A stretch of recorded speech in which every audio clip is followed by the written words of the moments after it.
Whenever you do a Bible conference, one of the problems that you potentially run into is that the tape recorder will not start at the proper time. And the very first part of this lecture was not recorded, and so I want to put it here on the tape, and then suddenly we will be moving into the actual lecture as it was given.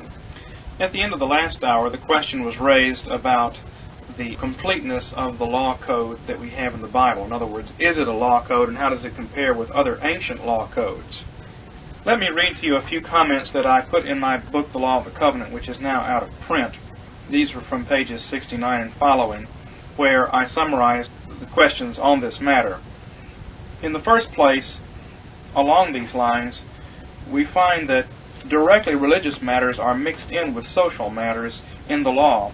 And the Jewish commentator Umberto Cassuto states, "None of the aforementioned codes, that is, the pagan law codes, contains any law pertaining to the rituals of worship or to other religious matters. Their content is wholly secular. For religious subjects, separate, specific manuals were composed." And Shalom Paul, a scholar who has authored a book entitled The Studies in the Book of the Covenant in the Light of Cuneiform and Biblical Law, published in 1970, Shalom Paul says, "Man's civil, moral, and religious obligations all ultimately stem from God, and hence are interwoven within a single corpus of divinely given law. These three realms, which in extra-biblical societies would be incorporated respectively in law collections, wisdom literature, and priestly handbooks, are here combined into one body of prescriptions. Secondly, and this is what we were talking about at the end of the last lecture, the content of the law given in the Pentateuch is incomplete if it is intended as a full-scale legal code. Umberto Cassuto says that the Torah is very sparse in its treatment of most subjects as compared with the law books of the ancient Near East." He writes, "Although the codes of the Eastern kings are also incomplete and do not include every branch of law, yet when they deal with a given subject, they enter into all its detail." Third point that we can make is that if the case laws, or these smaller laws, are designed as a judicial code, then they are incomplete as to form. Cassuto again remarks, quote, "Another important distinction between state legislation and the Torah laws is to be seen in the fact that the form of the latter is not always that of a complete statute. They do not always state the penalty to be imposed on the transgressor. Sometimes only an absolute command or prohibition is enjoined as an expression of the absolute will of God." And so, those are characteristics of these smaller laws. Now, I also, in the lecture, read a little bit from the Code of Hammurabi, and I'll start in the Code of Hammurabi with number 11. "If the owner of lost property has not produced witnesses attesting to his lost property, since he was a cheat and started a false report, he shall be put to death. 12. If the seller has gone to his fate, the purchaser shall take from the estate of the seller fivefold the claim for that case. 13. If the witnesses of that aristocrat were not at hand, the judges shall set a time limit of 6 months for him, and if he did not produce his witnesses within 6 months, since that aristocrat was a cheat, he shall bear the penalty of that case. Number 14. If an aristocrat has stolen the young son of another aristocrat, he shall be put to death. 15. If an aristocrat has helped either a male slave of the state, or a female slave of the state, or a male slave of a private citizen, or a female slave of a private citizen, to escape through the city gate, he shall be put to death. Number 16. If an aristocrat has harbored in his house either a fugitive male or female slave belonging to the state or to a private citizen, and has not brought him forth at the summons of the police, that householder shall be put to death. Number 17. If an aristocrat caught a fugitive male or female slave in the open and has taken him to his owner, the owner of the slave shall pay him 2 shekels of silver. Number 18. If that slave has not named his owner, he shall take him to the palace in order that his record may be investigated, and they shall return him to his owner. Number 19. If he has kept that slave in his house, and later the slave has been found in his possession, that aristocrat shall be put to death. Number 20. If the slave has escaped from the hand of his captor, that aristocrat shall so affirm by God to the owner of the slave, and he shall then go free. What we see in this is a whole series of very complete covering of cases in the case of a fugitive slave. And before that, the last part of laws dealing with property. So Cassuto's point is well taken, that if you look at an actual law code from the ancient Near East, you find that it's very complete as to form. All kinds of cases are covered. It's an attempt to be specific, not exhaustive, but certainly to cover all the cases. And biblical law is not that way. The Torah is something somewhat different. Then we move into the actual content of the lecture proper, and this is section D, or number 4. The question is, in what sense is the Torah binding?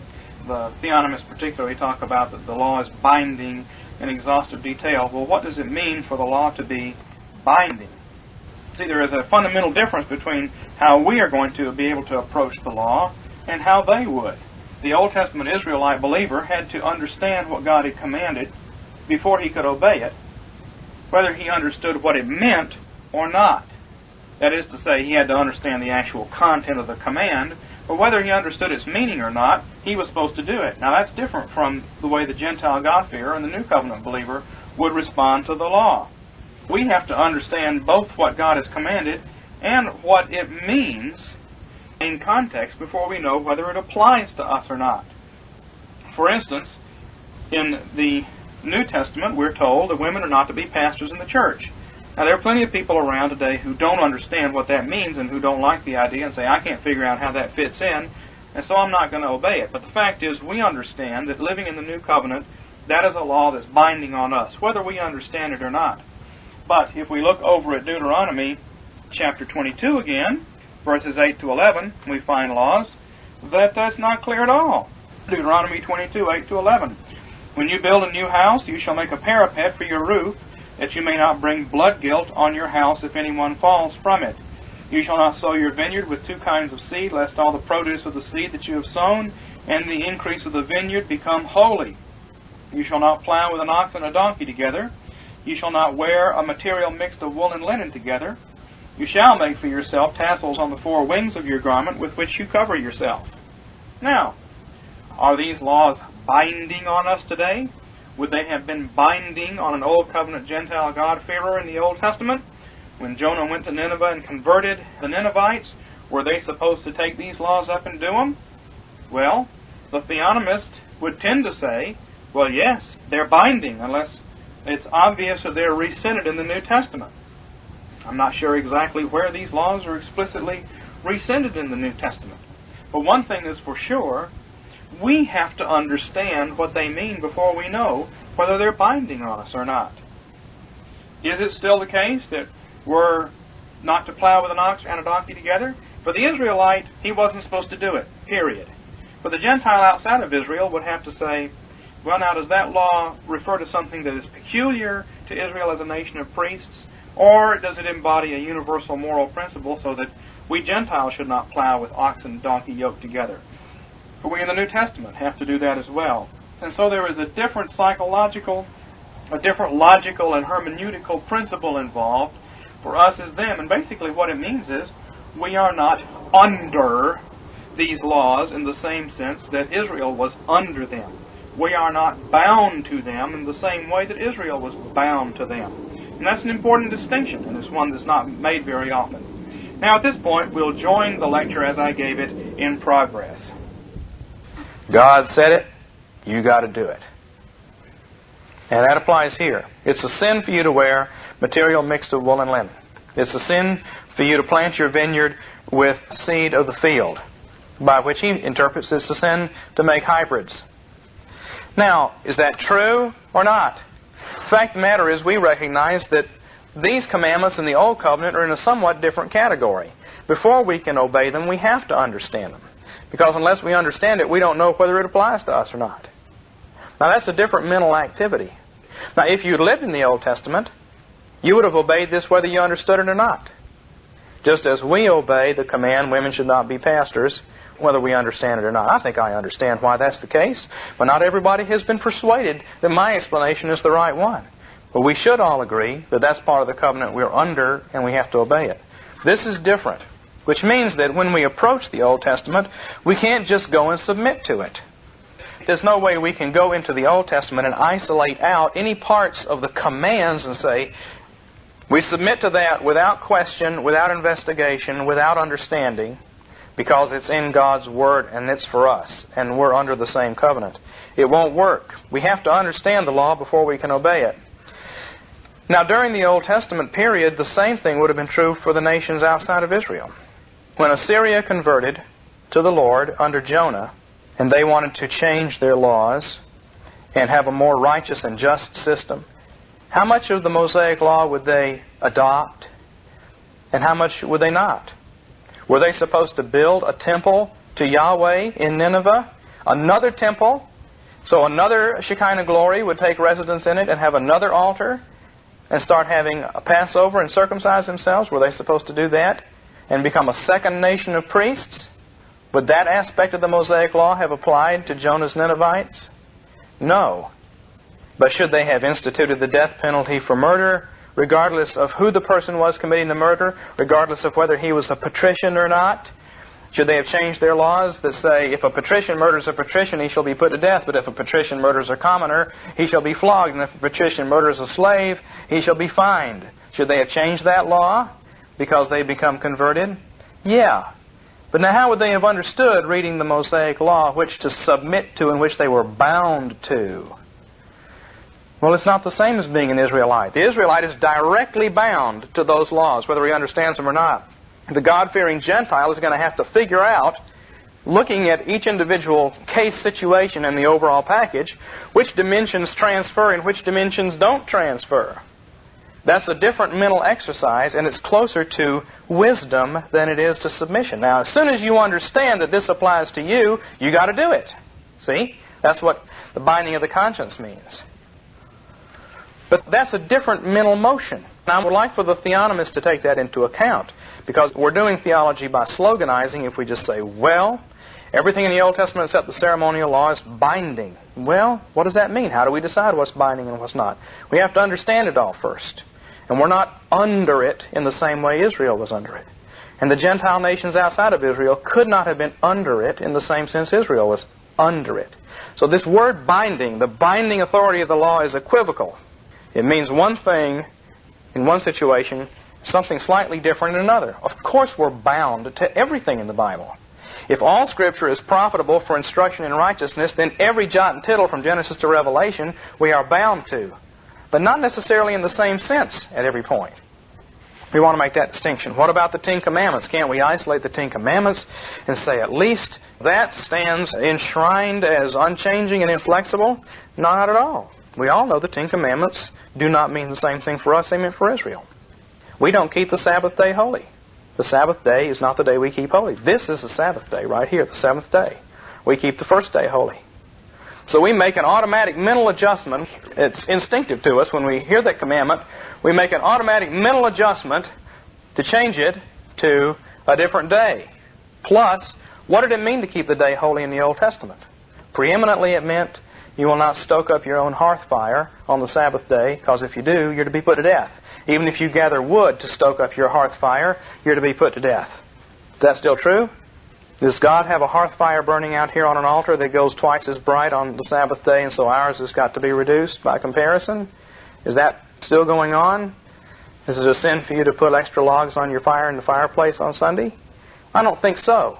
And see, what's happened is we've looked even at the Ten Commandments and what it implies, and we've said, well, even here, we do a certain amount of understanding before we submit. Now, once we understand what it means to us, then we submit. But that's not quite the same as what a Jew would have done. Not quite the same. It's very similar, but not quite the same. So I want that distinction. I want to hear more from the theonomists on that. If we say the Mosaic laws are binding on nations today, that's really a very complex statement. And we need to be clearer on it. Bonson is somewhat unclear on the nature of case laws and what's meant by them. It's another aspect of this. In what sense is it binding? What are we talking about when we say Mosaic case laws are binding, standing laws? Bonson seems to assume that everything outside the Ten Commandments is the judicial law. He says on page 102, these principles are illustrated in the judicial case laws. Top of page 103, he mentions the Old Testament case, parenthesis, judicial laws. And throughout the book, when he gives illustrations of what he means by judicial laws, frequently they're simply moral statements that are found throughout the warp and woof of the proper laws, the smaller laws. So there is equivocation on what's meant by binding and what's meant by standing laws. And if we're going to come to grips with the Bible and make it applicable, which we have to do, and if we're going to advocate the reformation of society according to the Bible, which we have to do, then we've got to have a hermeneutic that enables us to take these things into account. I don't see Theonomy doing it, or at least not yet. So my next point is going to be to call into question Bahnsen's interpretation of Matthew 5, but are there any questions remaining from the last lecture or what I've said so far about some of the nebulous languages used and the need to refine it? Let's look at Matthew 5:17 to 20. I was particularly interested to read this new book to see if in the course of it there was any change in Mr. Bahnsen's understanding of Matthew 5:17 to 20. Now, he will maintain, and he does occasionally in this book, that you can have theonomy without Matthew 5. And in a sense, that's true. You can hold to his position without using these verses. But the fact of the matter is, he runs back to these verses continuing his argumentation. That these verses clearly establish a presumption of continuity instead of discontinuity. And so we should presume total continuity between the Old Testament Torah and the New Testament situation unless we're explicitly told of a change. Now, I don't think that works very well, and part of the reason is that I don't think Matthew 5 exactly is getting at that. Matthew 5:17 to 20, we'll talk about some of the difficulties that Vern Poythress and others have raised, and I'll suggest to you what I think the better way to interpret this passage is. Do not think that I came to abolish the law of the prophets. I did not come to abolish, but to fulfill. Bahnsen would prefer the word confirm. For truly I say to you, until heaven and earth pass away, neither a jot nor a tittle shall pass away from the law until all is accomplished. Whoever then annuls one of the least of these commandments and so teaches others shall be called least in the kingdom of heaven. Whoever keeps and teaches them, he shall be called great in the kingdom. For I say to you, unless your righteousness surpasses that of the scribes and the Pharisees, you shall not enter the kingdom of heaven.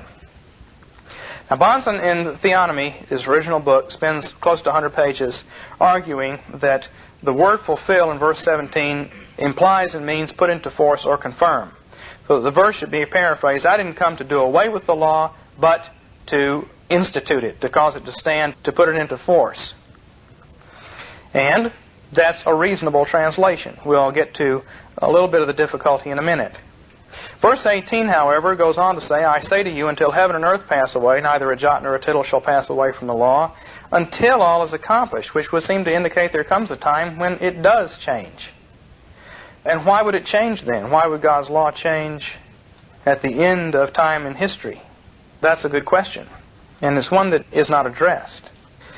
Now, there are two problems that afflict this approach to the passage, which is basically that Jesus says every jot and tittle in the Old Testament stands in force until the end of time, until the second coming, except those that don't. And the way we know the jots and tittles that don't apply anymore is that the New Testament explains them. Now, there's a couple of problems with that. It's obvious that a lot of the jots and tittles have passed away. We don't keep the sacrifices. We don't keep the laws of uncleanness. We don't keep the laws of mixed cloth. Bahnsen replies to that, as I just indicated, getting ahead of myself. Some have passed away and some haven't. So what this really means is, until heaven and earth pass away, neither a jot nor a tittle shall pass away except those that do pass away, until all it is accomplished. But that imports something to the text that's not there and is not really obviously implied. What we're left with is a kind of a hyperbole. Jesus is saying, well, everything stays in force, and then we're supposed to take this the same way we take, if your hand offends you, chop it off. If your eye offends you, pull it out. Kind of a hyperbolic statement. A statement that by itself just indicates how we ought to feel about the law, and we got to go to other places to figure out exactly how it works. But that doesn't help us any. Everybody could agree with that. That's not distinctive to theonomy.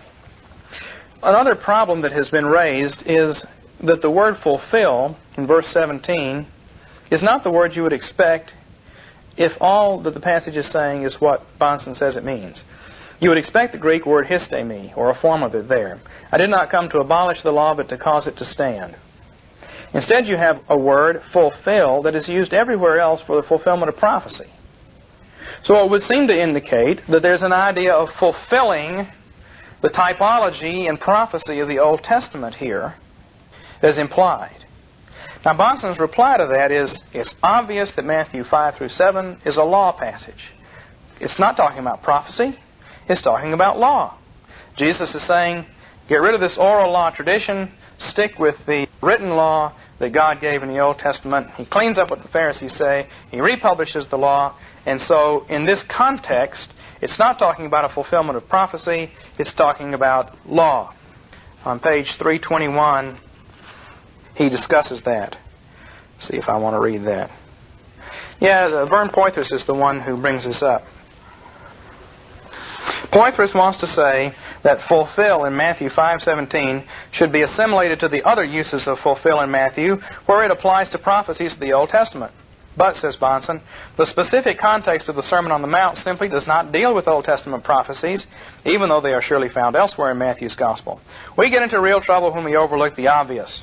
Poythress and others who try to import prophetic typological nuances into the word fulfill in Matthew 5:17 are doing just that, importing preconceived ideas into the text and context rather than reading them out of the text. Even when one's theological conclusions are orthodox, this is not exegesis. The violence done to the context of Matthew 5:17 by importing prophetic and typological objects of fulfillment is astounding, obvious to any simple reader. Jesus there deals with ethical directives and lifestyle among his followers.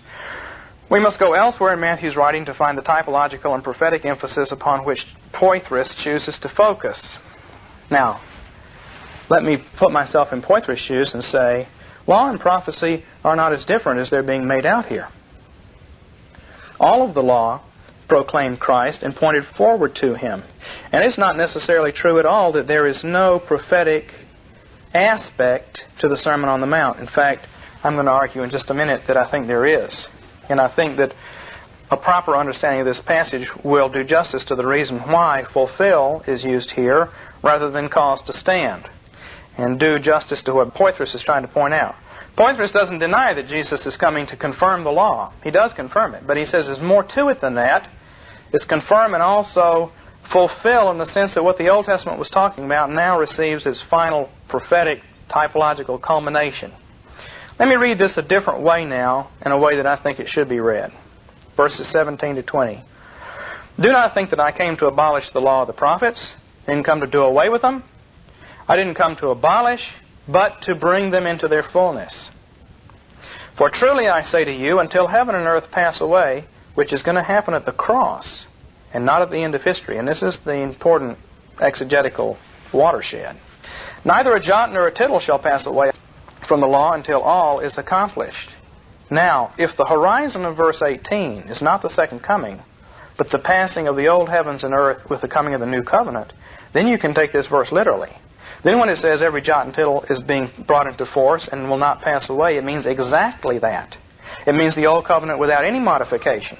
It doesn't mean jots and tittles except for those that have passed away, which is what Bahnsen has to paraphrase this to mean. It means exactly that. All the jots and tittles. Ceremonies, laws of cleansing, laws of separation, laws of mixtures, laws of rounding the corner of the beard, whatever that means, and we don't even know what that means. We're not even sure how to translate that verse.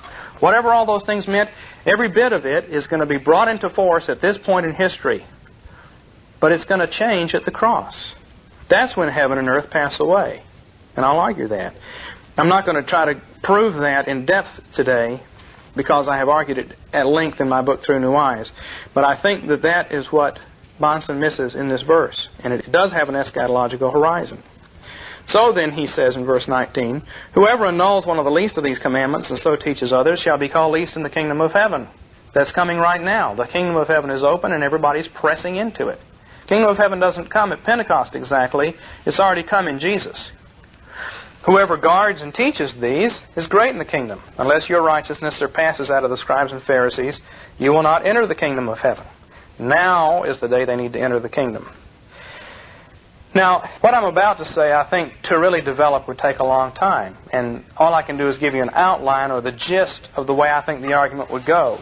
But if we're going to purify our interpretation of Matthew 5, and I think provide an alternative to what Greg has done, and one that I think is going to be more helpful to us in understanding the law, this is how I would do it. Consider the rest of the gospel history.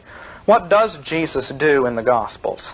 How does He fulfill the law? How does He bring it into the fullest exposition? How is the law clarified and brought to its greatest point? How is the old covenant made operative in a way never before? Well, first of all, right here in Matthew 5-7, Jesus corrects all this false teaching. He clarifies what the law says. And this is something that is eschatological. Now, at the end of the old covenant, the law is clarified as it never was before. Another thing Jesus does throughout the gospel is He heals people. Now, we're used to thinking of those healings as just, oh, wow healings. Wow, Jesus heals a blind man, now everybody will believe Him. Wow, Jesus raises a person from the dead, now everybody will believe Him. Wow, a woman with 12 years of issues of blood touches Him and she's cleansed, now everybody will believe Him. That's not really what's going on in the Gospels. To understand the healings in the Gospels, you need to read Leviticus 21, where the specifications for the priests in Israel are laid out. A priest may not be blemished, he may not be blind, he may not be deaf. If you touch a dead person, you're unclean, you can't be a priest. If you're dead, you're unclean, you can't be a priest. If you have issues of blood, you're unclean. If you have leprosy, you're unclean. What Jesus does is He goes through Israel and He restores the nation as a nation of priests. He cleanses them so that now they are fit. That's an event. That's why these things don't necessarily continue to happen after that. They have a purpose. The nation is reconstituted and restored as a nation of priests. Those who could not have access to God because they were unclean are made clean. Those who are dead are made alive. Those who are blemished and could not serve are healed so that they can serve. You know, Jesus doesn't lengthen legs. He doesn't do a lot of things. He doesn't heal people who have cancer. The kinds of healings that you have are the kinds that are listed in the Old Testament as disqualifying people. Now that's prophetic and typological, you see. There's a reconstitution of the nation. Jesus forgives sins. He corrects false teaching. He restores the nation as a nation of priests by healing them and reconstituting them in that perfect physical outward form they had to have. Third, He forgives their sins. We see masses of people enter the kingdom, 5,000 here, 4,000 there. Jesus comes into Jerusalem on Palm Sunday and is recognized by the crowds. He goes to the temple. He cleanses the temple of leprosy. There are all kinds of parallels between Leviticus 14 and the leprosy in the house and what Jesus does in the temple. He takes His seat in the temple. In other words, He fulfills the law. Everything the Old Testament said needed to be comes to pass, in a sense. And I think that means that Matthew 5-7 is not just a law passage that you can extract and say, okay, these are laws. It's a law passage that fits at a particular time in history where Jesus corrects, purifies, implements, brings to pass, and fulfills the Old Covenant law. There is a fulfilling that is going on. What the law described as the kingdom of God is brought into being in its Old Covenant form. Physically perfect people, having access to God, the Messiah enthroned in the temple cleansed, the law fixed, and now comes the great dramatic moment. Because given all these advantages, it's these people who reject Him. And this is one more fall, you see. In the Old Testament, every time God gave the people the kingdom, the next story tells us that they fell. The minute David was made king and his kingdom was established, the next story is his seizing of forbidden fruit. The minute Saul becomes king, the next story is his fall.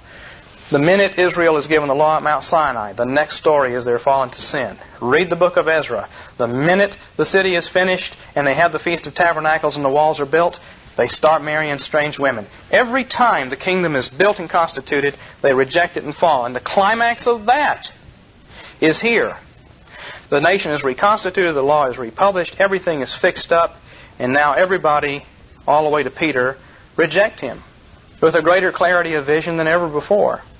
It's clear who Jesus is. And the more they know who He is, the more they reject Him. See, men hate God. So the more clear it was that Jesus was God, the more they hated Him. And that's the climax of this. So that everything the law described as punishment is fulfilled in Christ. Now, that brings the jots and tittles to an end. That brings the heavens and the earth to an end. That is the fulfillment of everything. Now we have a new heavens and an earth. And we are no longer in-lawed to Moses. We are in-lawed to Christ, and we're students of Moses, as the epistles repeatedly express it. And see, I haven't developed that in detail. To develop all that would take a lot of time. And maybe it wouldn't work as well as I think it would. But I want to offer that as an alternative way of looking at this verse. I think the passing of the heavens and the earth is in the first century. I think Jesus, when He said every jot and tittle is in force, meant every jot and tittle. Not just some of them, all of them, including the ceremonies. I think they were in force until the cross and Pentecost. Now, what about them afterwards? Well, the New Testament indicates to us that all Scripture is profitable for instruction in righteousness, so all these jots and tittles are still profitable for instruction in righteousness. But that's not what Matthew 5 is getting at, I don't think. I think it is getting at something that's redemptive historical. All of it applies. Everything in the Sermon on the Mount applies to us. But it had a particular reference for them. Anything on that controversial assertion? I wanted to get your comments on Luke 16, a parallel passage in some ways, but maybe even make your point better. Okay, Luke 6, yeah. 14 follows. Okay, Luke 16. Particularly 16, 17, just yeah.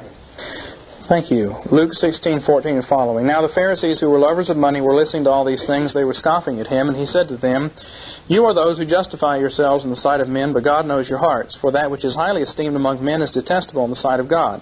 The law and the prophets were proclaimed until John. Since then, the gospel of the kingdom of God is preached, and everyone's forcing his way into it. But it's easier for heaven and earth to pass away than for one stroke or a letter of the law to fail." So it does seem to be the same implication there. Redemptive historical context. Yeah. That's an obvious redemptive historical context. And then it goes right on to talk about divorce and remarriage as well. So you would see the references to divorce and remarriage possibly to God and Israel and God and the church by implication. Yeah. Yeah. It'd be fun to look at that in more detail. Okay. Also Luke 24:44. Luke 24:44, he said to them, "These are my words which I spoke to you while I was still with you, that all things that are spoken about me in the law of Moses and the prophets and the Psalms must be fulfilled." There again would be the same idea. But see, the fulfilling of these things, the climax of the Old Covenant in the Gospels, the New Covenant is the Old Covenant dead and resurrected. Jesus becomes the impersonation of the Old Covenant. In His death, the Old Covenant dies. In His resurrection, it comes to life again in a transformed way. You've got the same things, but with a difference. The problem is this continuity-discontinuity thing that we'll get to a little bit later on. Okay, I've offered you an alternative explanation. The odd thing is that others have offered this kind of approach to Matthew 5. Poythress doesn't see the passing away of heavens and earth in the first century, so I don't think his answer to Bonson works very well. But others have argued that, but Bonson doesn't take it up. I think that he needs to come to grips with this alternative way of looking at it if he's going to continue to argue as he has. So that's a problem. Now let me move to a sixth question, difficulty, problem, challenge to theonomy that we as biblical theocrats can make. This could be an in-house discussion. If we don't critique ourselves and take second and third looks at this, nobody's going to. So we need to do it. We need to be the ones to do it. This I see as one of the major problems in Bonson's position, and that is the problem of what he calls a restorative law. Bonson suggests and urges that we not refer to the ceremonial law, but to the restorative law. And in discussing, in his point-by-point summary of the theonomic position, he explicitly says something that I think is quite erroneous along these lines. I don't know if I'm going to find it. Here we are. Number 2. Since the fall, it has always been unlawful to use the law of God in hopes of establishing one's personal merit and justification. Well, it was wrong before the fall, too. This was never the purpose of the law at all. But that's not the one I wanted. Well, forget it. His position, as you know if you know theonomy, is that the ceremonial law only comes into play as a result of the fall. So that the laws of sacred geography are post-lapsarian. That means after the lapse or after the fall. They're not pre-lapsarian. You don't have sacred geography, you don't have sacred time and sacred calendar before the fall. And that's just not the case. These things were present in the creation.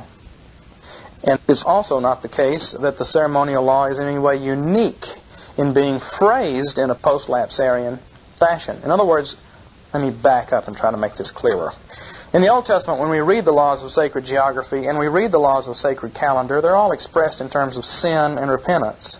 They presume that man is fallen and these are ways back into salvation. That's the way they're written. But so is the moral law. Thou shalt not kill, thou shalt not steal. Husbands, love your wives and don't be bitter against them. These things are written in a context of sin. All the law, judicial, moral, and ceremonial, is written to a situation of fallen man. But it's also true that all three dimensions of the law, and I'll argue that there are three, are found before the fall. Now, Bonson's position makes it easy for him, you see. Anything that points to the cross is gone, and anything else remains. I think if we take a careful look at Genesis 1 and 2, we find the situation isn't so easy. The new creation changes the laws of geography and time. Now let me show you where these are. In Genesis chapter 1, verse 14, this is part of the first heavens and the earth, the old creation. And we have a new creation, and I argue a new heavens and a new earth. But listen to Genesis 1:14, as it is in Hebrew.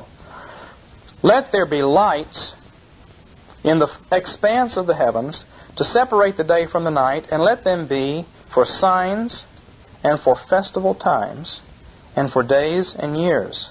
Now you've always heard that signs and seasons, and in your mind the seasons are spring, summer, fall, and winter. But that's not what the Hebrew says. It says festival times, which always in the Old Testament means the times of special worship. And it's true that throughout the Old Testament the sun and the moon mark out the times of special worship. You worship according to the moon. You watch the phases of the moon, and every time there's a new moon, you have a worship time. And then the 15th day, after the first new moon of the year, you start the Feast of the Unleavened Bread.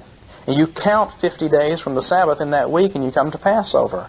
In the 7th month, the first day is not only a new moon celebration, but a day for blowing trumpets.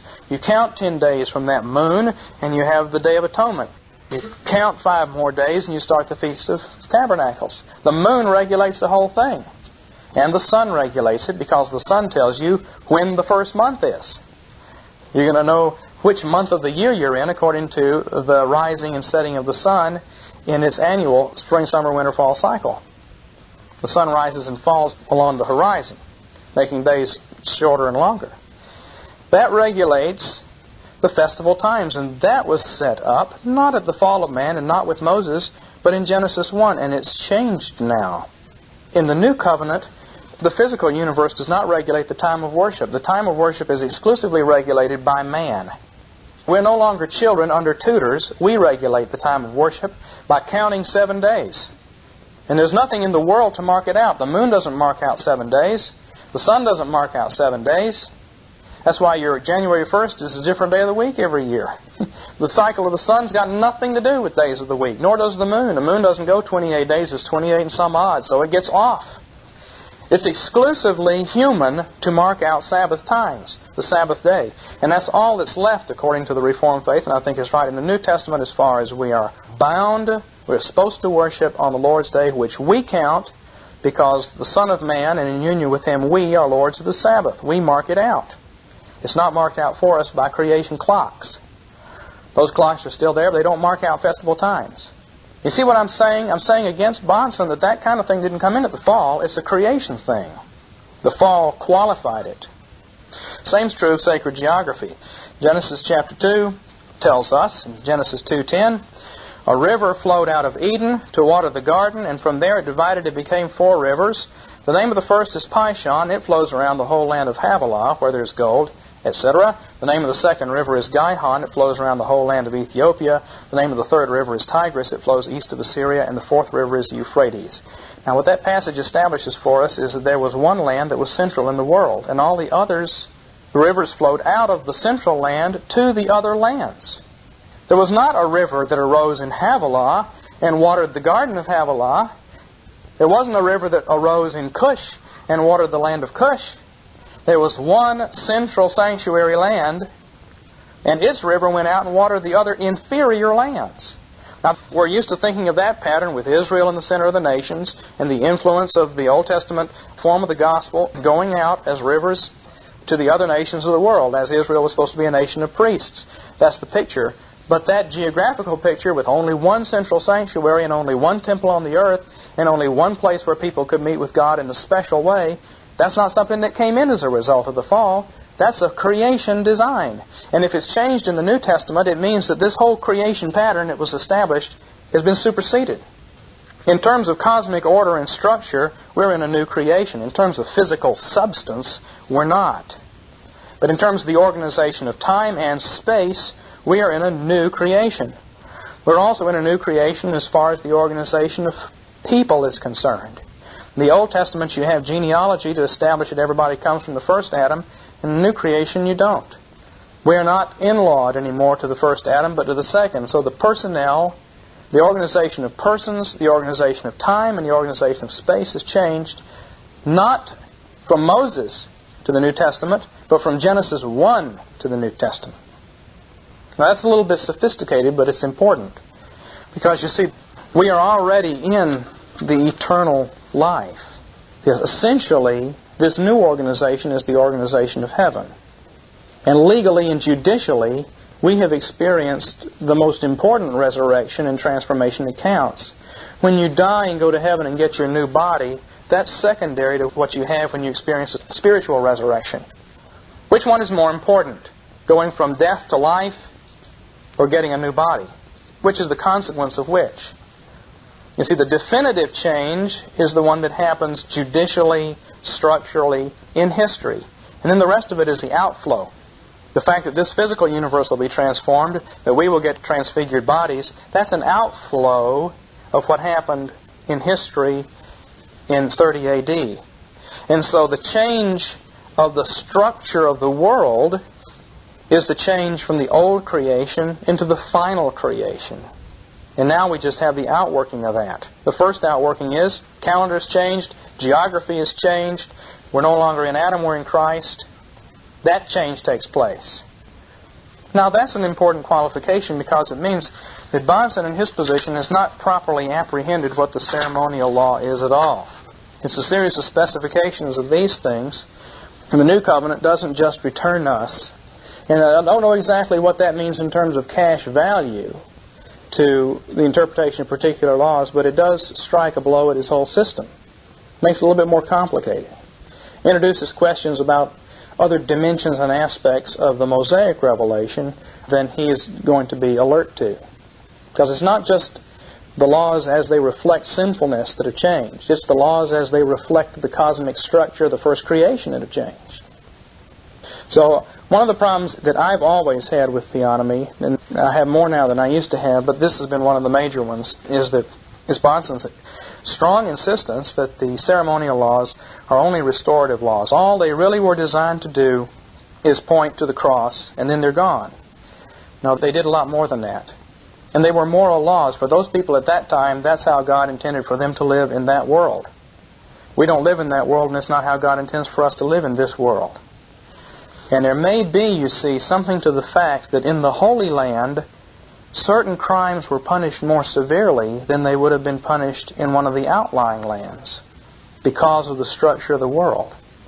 It may be that in Jonah's converted Ninevites should not have put people to death for some of the things that Israelites were supposed to be put to death for because of their different situation.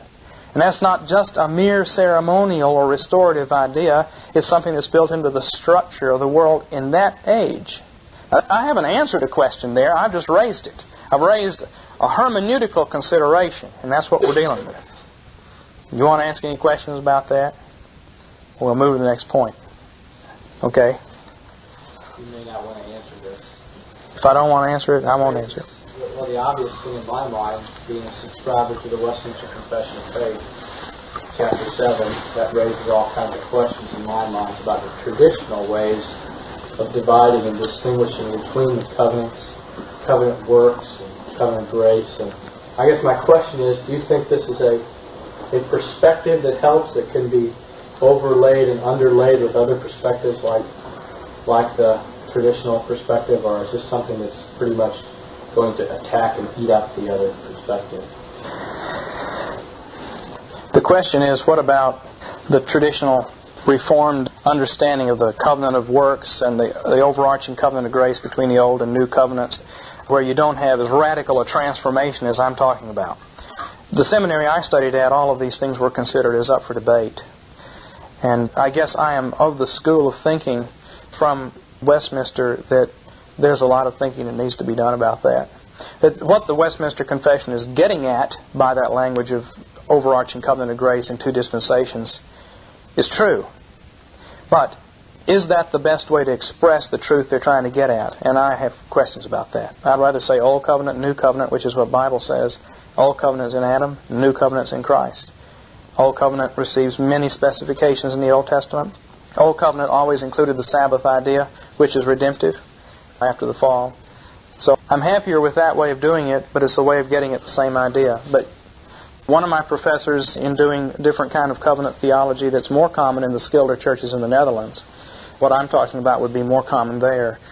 There was such a brouhaha about what he was teaching that he had to leave. So I see this whole area is up for grabs.